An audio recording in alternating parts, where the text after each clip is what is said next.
সবাই কেমন আছেন? আশা করি ভালো আছেন। উমর ওসমানকে বলতে আছে গরু জবাই করবো কতক্ষণ পরে। নামাজ থেকে আসার পরে ওরা একটু কথা বললো, আমি দেখি ওদেরকে আগাই দেওয়ার জন্য উপর থেকে নামে আসলাম আর কি।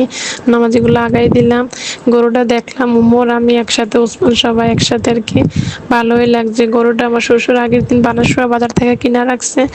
গরুটার মনটা খারাপ, জবাই করা হবে। তো ওরা নামাজে যাওয়ার জন্য ঈদগাহ তো সমনের জন্য অপেক্ষা করতে আসছে। তো নামাজ শেষ করলো, শেষ করার পর ঈদগাহ থেকে আসছে, আসার পরে গরুটাকে জবাই করার জন্য এখন নিয়ে যাবো আর কি, আল্লাহর নামে কুরবানি দেওয়ার জন্য।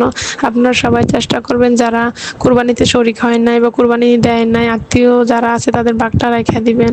যারা এলাকাতে আছে তাদের বাঘটা যেন বাসায় পৌঁছাই দেওয়া হয় আর কি। এখানে গরুটা অনেক মানে কি করতেছে দেখেন, ওর তো মন খারাপ। আজকে জবাই করা হবে, এই তো আর 2-3 মিনিট পরে। এখানে এলাকার সবাই আছে, বাড়ির সবাই আছে। আরো 2টা গরু জবাই করা হয়েছে আর কি। পানির পাশে জবাই করছে যেন পানি দিয়ে ডাইলা দিলে রক্তটা চলে যায় আর কি। আজকে এতটুকুই, আল্লাহ হাফেজ।